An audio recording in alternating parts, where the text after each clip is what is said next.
Okay, so we're now going to take a look at the Hyperscribe tool. This is really handy if you're trying to type notes. Well, if you're trying to enter notes by just playing something, which can be pretty good, especially if you're trying to do something relatively simple rhythmically.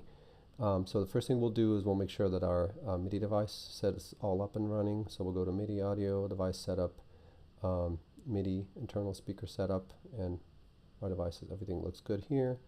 Click OK, and then under the Hyperscribe, once I select the Hyperscribe tool, under the Hyperscribe options, you are going to want to make sure the quantization settings are not too rigorous, in the sense that the further to the right you go, the more it'll make it difficult for you to play accurately, because it'll basically keep thinking if you play something close to a 30-second, it'll think you're playing a 30-second. I mean, that's okay if you are trying to do shorter note values, but it really is quite difficult. So my for this, we'll just use, let's say, a maximum note value or minimum note value of 16th notes, and then we'll say space notes evenly in beat.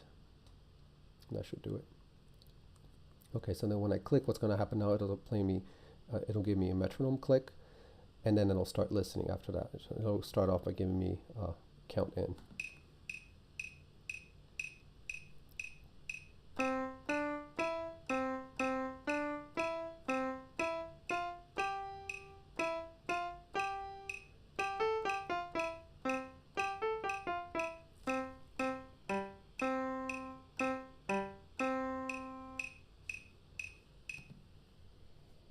Okay, so as you can see, this is a good example. I thought I was playing sort of, accurately, but as you can see, it started to think that I was playing triplets. I guess I was kind of swinging those notes. So it's really not that easy to get those notes to be accurate. So this works out really well for simple things. I think a better solution to one way to avoid this would have been to tell Finale not to think that I'm going to use triplets. So let's try this one more time. Oops. So I'm going to go to the Hyperscribe, quantization settings, and I'm going to say note tuplets. And I'm also going to say the shortest value I'm going to play are eighth notes, so that anything I play in this area, if I play something that actually was closer to a 16th note, Finale will quantize it. It'll say, well, it was really an eighth note. Okay, so let's try that again. Maybe I just played it really badly, huh? Okay, so here we go.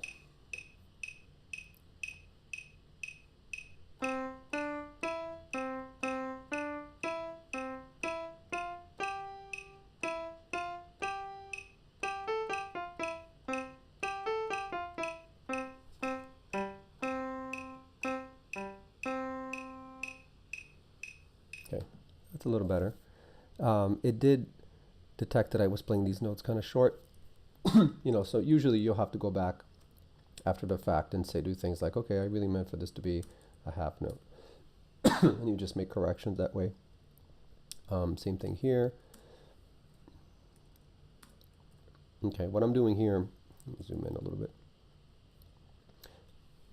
Sorry, is I'm using my Speedy Entry tool, and I go in, and we know the cursor here tells you what pitch the note is, but if you use the right cursor, you can move between different notes.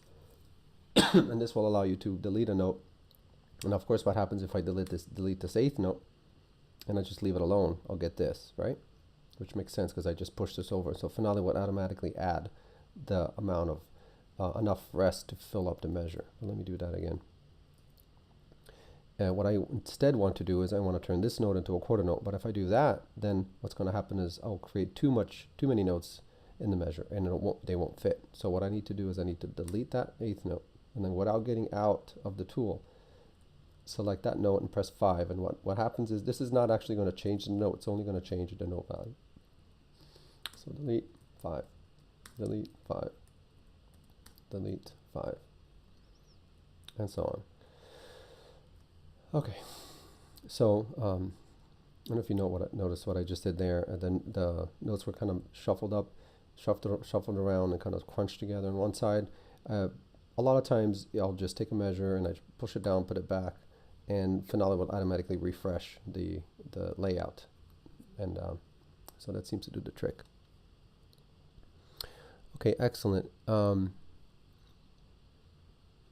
We are pretty good here. So next thing up is how to add dynamics. So the piece you're going to be working with has dynamics in there somewhere. Oh, here's some. And not many really, but there's some. Also, these markings right here, like crescendo, any type of text marking will be entered using the same tool as the dynamics. So this will be a good opportunity to talk about all of that. Okay, so the tool for that is the expression tool. So you go in here, you double click on a note, and you get a whole list of things, and they'll be categorized by dynamics, for example, mezzo forte.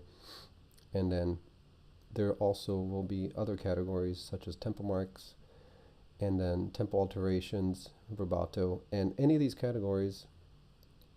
So basically what you do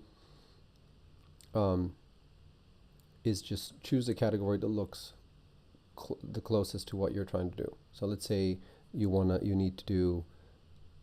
enter this legato, for example. You'll go through these and you'll notice that legato is actually not, oh, there it is there. But let's say if it wasn't there, you could create it. And the way you would do that is you would either go in this category and just do create expressive text, and then just type it. Let's say I want to say molto legato, right? That's one way to do it, and then you would just use that one. Or let's say you can either even take one and duplicate it so that you keep the same format, and in some cases that's helpful, and then you just edit the copy of it and say legatissimo or something like that.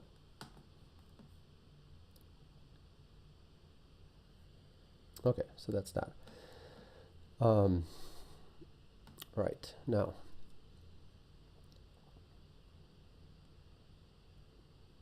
okay, now let's talk about slurs, and we did talk about slurs already, and trills. I think there's some trills in here. Oh, actually no, the other one that we need to talk about is hairpins. So anything like that, we did talk about this a little bit, is anything like that requires some sort of like stretching over time that is attached to multiple notes.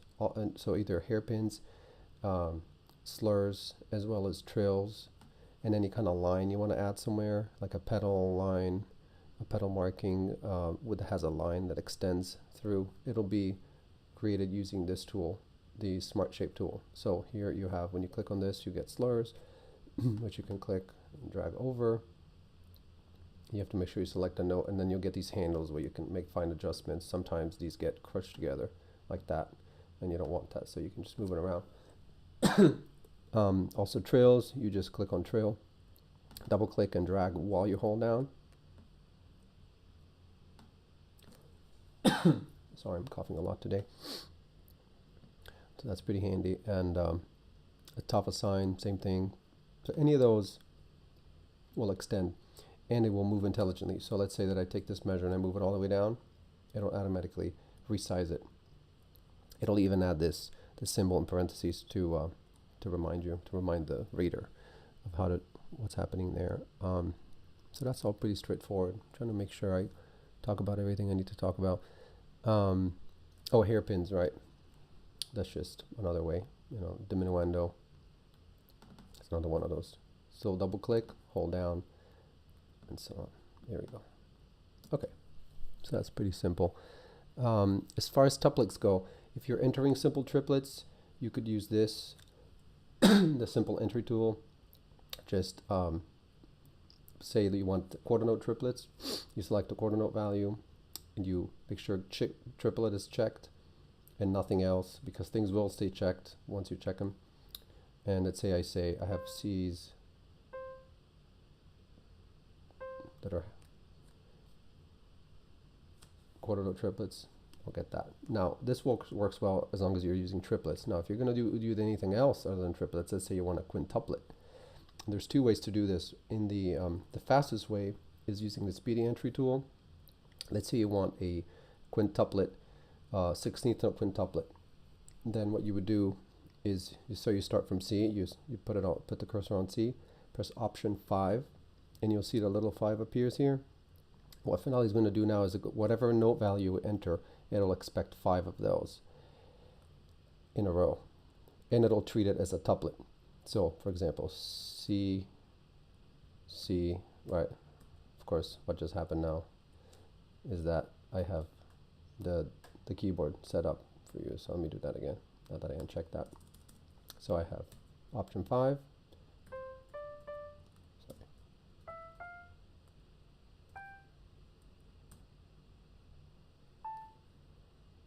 Okay, so it'll treat it as a tuplet. Now, if you want to do anything that is even more complicated, that you could always do this. Let's say I want to have 13, let's say 10.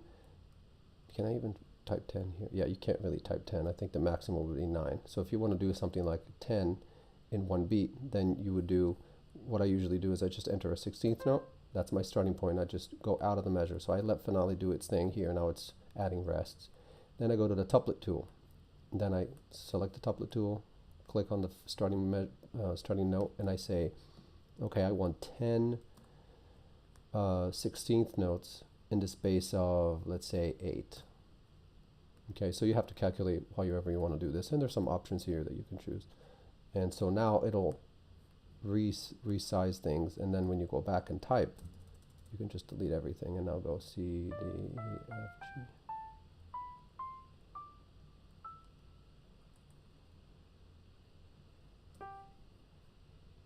There, and of course you could change the beaming as well. So there you go. You won't have to do anything that crazy for this particular piece. Okay, now as far as your score size, I did mention the percentage tool. I'll mention it once again because it is really, really handy. So you can just, if your score looks too big, if the staff and everything looks too big, you can just go to the percentage tool and click on the white part and just reduce the whole score size so it looks a little neater. If things will fit a little bit better. And then grace notes. So for grace notes, you can once again do 2 different ways. You can either select, let's say you want 16th notes. You select things, you click on the grace note option, and then you just enter as many as you want, and they'll be entered as grace notes. You can also do this in Speedy Entry, but the way you do that there is first you enter the notes as regular note values, and then before you exit the tool, you press the semicolon for each of the notes. You move through them, and every time it gets kind of hard to do sometimes because things get squished together. Oh my god. Let's try that again.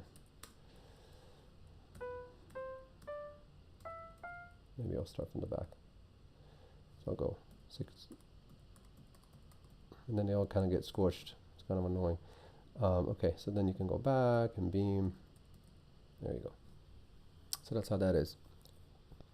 You will be doing grace notes in this piece. Okay, now if you find that things don't properly align, let's say for whatever reason you have grace notes and then you have another note here, and you find that in your score it's just notes don't stay where they're supposed to, you can go to the special tools.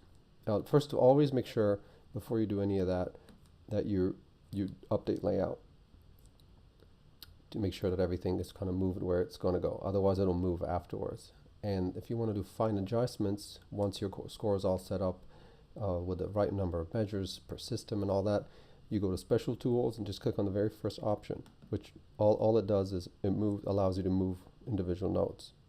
So, and then you click on a measure, and each note that is in that layer, that's important, it has to be in that layer, will get a handle. Then you click on a handle and you can just move your arrow keys and move things around. It's very helpful for very fine adjustments, and you can zoom in and do really fine things. Like, I don't know, this. So I want this note to be here. I don't know why. I want it to be spaced like this, but I like it better. Okay, so that's pretty helpful. Okay, so I'm going to take a break now, and then the next thing I'm going to talk about is the one measure that I think you'll find the trickiest to do in the assignment, which is the first measure, actually. This thing right here. So I'm going to talk about how to do that in the next video.